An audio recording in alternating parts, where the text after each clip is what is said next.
দর্শকবিন্দু, আজকের ভিডিওর মাধ্যমে যে বিষয়টা নিয়ে আলোচনা করব সেটা হচ্ছে ঐক্যশ্রী স্কলারশিপ। অনেকে রিনিউয়াল করতে যাচ্ছেন, তো রিনিউয়াল করার সময় আপনার কী আসছে, অ্যাপ্লিকেশন ক্লজ চলে আসছে। তো রিনিউয়াল এই অ্যাপ্লিকেশন ক্লজ কাদের আসছে আজকের বিস্তারিত এই ভিডিওর মাধ্যমে আলোচনা করব। যারা এই প্রবলেম পড়ছেন, কেন পড়ছেন, তাহলে আপনার করণীয় কী, তাহলে আজকের ভিডিওর মাধ্যমে সেটা বিষয়টা নিয়ে আলোচনা করব। অবশ্যই ভিডিওটি শেষ পর্যন্ত দেখুন, তাহলে বিষয়টা বুঝতে পারবেন। তো বন্ধুরা, তার আগে একটা ছোট্ট রিকোয়েস্ট করব, এরকম রিলেটেড গুরুত্বপূর্ণ ইনফরমেশন ভিডিও সবার আগে পেতে অবশ্যই চ্যানেলটি সাবস্ক্রাইব করে রাখবেন, আর ভিডিওটি বন্ধুরা অবশ্যই একটা লাইক করবেন। তো যখন আপনারা স্টুডেন্ট এরিয়াতে ক্লিক করছেন, তো ওনারা কী করছে, রিনিউ অ্যাপ্লিকেশন 2024-25 যে অপশানটা আছে, এই অপশানটা আপনারা ক্লিক করছেন। তো ক্লিক করার পরে আপনারা কী করছেন, এখানে আপনারা নিজেরা হয়তো অনেকে মোবাইল থেকে বা অনেকে সাইবার ক্যাফে গিয়ে যখন রিনিউ করছেন, ধরুন আপনার যে ইনস্টিটিউট, সেই ইনস্টিটিউট জেলাটা এখানে সিলেক্ট করছেন। সিলেক্ট করার পরে এই জায়গায় আপনি আগের বছর যে ছেড়েছেন সে আগের বছরের অ্যাপ্লিকেশন আইডি নাম্বার দিচ্ছেন, আপনার যে ডেট অফ বার্থ সেই date of birth, month, day, year select করছেন, ঠিক আছে। এবং এখানে যে ক্যাপচার কোডটা শো হচ্ছে, এই ক্যাপচার কোডে এই জায়গায় বসিয়ে আপনি যখন লগ ইন করছেন, তো আপনার যে লেখাটা আসছে অ্যাপ্লিকেশন ক্লোজ লেখাটা নিচের দিকে চলে আসছে। তো ওই জন্য অনেকে হয়তো ভাবছেন যে তাহলে কি আমার কোনো অ্যাপ্লিকেশনের সমস্যা আছে কি না। দেখুন, ব্যাপারটা বলি, নিয়মটা কি আছে সেটা বলি। যেগুলো হচ্ছে 1 থেকে 10 অবধি, এই স্কলারশিপটা হচ্ছে প্রি ম্যাট্রিকের মধ্যে পড়ে। প্রি ম্যাট্রিকের স্কলারশিপের আগে কি নিয়ম ছিল, আপনি ধরুন 2-এ পড়ছেন বা 6-এ 7-এ পড়ছেন, যেগুলো রিনিউয়াল করেন, ঠিক আছে, নতুন স্কুলে যখন যান তখনই কিন্তু নতুন করতে হয়, এবং ওই স্কুলে যতদিন আপনি পড়াশোনা করেন সেগুলো কি ওই স্কলারশিপগুলো রিনিউ করতে হয়। আগে কি করতে হলো, সে রিনিউয়ালগুলো করতে হতো। বর্তমানে কি হয়েছে, নিয়মটা যেটা আসছে সেটা হচ্ছে আপনাকে রিনিউয়াল করা আর লাগে না। আপনি যে নতুন স্কুলে পড়ছেন সেখানে একবার যদি আপনি আবেদন করে থাকেন, কিন্তু আপনাকে পরবর্তী ইয়ারে কিন্তু আপনাকে রিনিউয়াল করা আর রিনিউয়াল না করলেও চলবে। কারণ হচ্ছে প্রি ম্যাট্রিক স্কলারশিপের কী নিয়ম আছে, যে আপনি যখন একবার আবেদন করেছেন, দ্বিতীয়বার কী হবে, ওটা অটোমেটিক রিনিউ হয়ে যায়। শুধুমাত্র ইনস্টিটিউট থেকে ওটা ভেরিফাই করে দেয়। তো অনেকে হয়তো অ্যাপ্লিকেশন যখন রিনিউ করতে যাচ্ছেন, এইভাবে আমিও দুটো যখন প্রি ম্যাট্রিক স্কলারশিপে আবেদন করেছি, বিশেষ করে প্রি ম্যাট্রিকের ক্ষেত্রে বলছি, পোস্ট ম্যাট্রিক কিন্তু রিনিউ করা যায়, এই সমস্যাটা আসে না।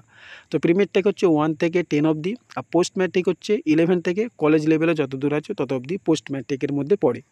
তো যারা প্রি ম্যাট্রিক, অনেকে হয়তো 6-এ আবেদন করছেন, বা অনেকে স্কুল থেকে বলছেন যে আপনার এটা সাইবার ক্যাফে গিয়ে রিনিউ করুন, তো তাদেরকে বলো, যদি আপনার স্কুল থেকে এটা বলে, তাহলে আপনি জানবেন যে আপনার স্কুলে এটা ভুল বলছে, হয়তো তারা জানে না, ঠিক আছে। এগুলো অটোমেটিক রিনিউ হয়ে যায়, এটা শুধুমাত্র স্কুল থেকে এগুলো ভেরিফাই করে দেয়। এটা কিন্তু নতুন করে রিনিউ করা যাবে না। প্রি ম্যাট্রিক স্কলারশিপ কিন্তু রিনিউ করার কোনো অপশন নাই, অপশন কিছু চালুও নেই। আপনি যখনই করতে যাবেন অ্যাপ্লিকেশন ক্লজই দেখাবে। আশা করি ব্যাপারটা বোঝাতে পেরেছি। এরপর একটা কথা বলি, ধরুন আপনি হয়তো 1 বা 10, 1 বা 2, 3, 4, 5, 6, 7, 8, 9, 10 যে কোনো একটা ক্লাসে পড়ছেন, ঠিক আছে। হয়তো আপনি 9-এ পড়ছেন, কিংবা 8-এ পড়ছেন, কিংবা আপনি 7-এ পড়ছেন, কিংবা 6-এ পড়ছেন। হয়তো আপনি 5-এ স্কলারশিপ আবেদন করেছেন, তো কোনো কারণে আপনার ব্যাংকের সমস্যা বা অন্য কোনো সমস্যার কারণে আপনার টাকাটা আসেনি। তো সেক্ষেত্রে কী করতে হচ্ছে, আপনাকে নতুন করে আবার আপনি আবেদন করার জন্য করতে যাচ্ছেন, ঠিক আছে। তো সেক্ষেত্রে অনেকে নতুন করে আবেদন করছেন, তো তাদেরকে বলবো, আপনারা নতুন করে আবেদন করার আগে আপনার আগের বছর যে স্কলারশিপের টাকাটা আপনি পাননি, সেটা যে ক্লাসে আপনি পড়েন না কেন, ঠিক আছে, ওটা তো রিনিউয়াল করা যাবে না, যেহেতু আপনি টাকা পাননি, ঠিক আছে। তো সেই হিসাবে আপনাকে বলবো, আপনি যে ইনস্টিটিউট পড়েছেন বা যে স্কুলে পড়ছেন, সেই স্কুলে গিয়ে আপনার ওই আগের বছরের স্কলারশিপটাকে আপনাকে রিজেক্টেড করতে বলবে, বা বাতিল করতে বলবে।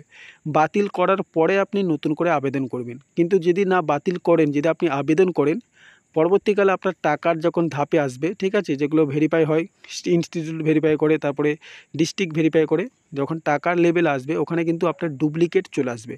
হয়তো আধার ডুপ্লিকেট চলে আসতে পারে, বা আপনার আইডি ডুপ্লিকেট, যে এটা অলরেডি করা আছে, এরকম কিছু সমস্যা আসতে পারে।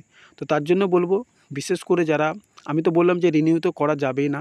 অনেকে হয়তো নতুন আগের বছর হয়তো করেছি, 5-এ বা 6-এ পড়ছেন, হয়তো 5 থেকে 6-এ পড়ছেন, অনেকে 6-এ কী করছে, রিনিউ করতে বলছে। যদি ইনস্টিটিউট থেকে বলে বা স্কুল থেকে বলে রিনিউ করার জন্য, আপনারা অবশ্যই রিনিউ করতে যাবেন না, রিনিউ হবে না, ঠিক আছে। আপনারা নিয়মটা তাদেরকে বলবে। আর যেটা হচ্ছে যে নতুন করে আবেদন কিন্তু করা যাবে। তো নতুন করে আবেদন যদি এরকম হয় যে আপনি স্কলারশিপ করেন এই প্রথম করছেন, সেটা 6 এ পড়ুন 7 এ পড়ুন সেটা আলাদা বিষয়।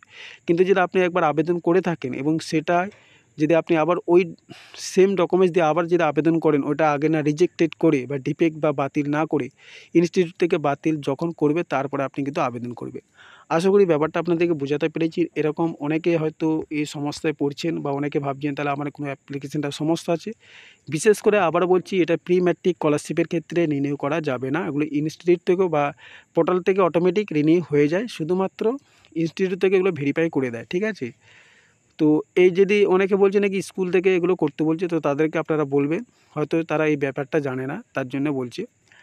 তো বন্ধুরা, এই ছিল আজকের আপডেটটি ভালো লাগলে অবশ্যই বন্ধুরা একটা ভিডিওটা লাইক করবেন।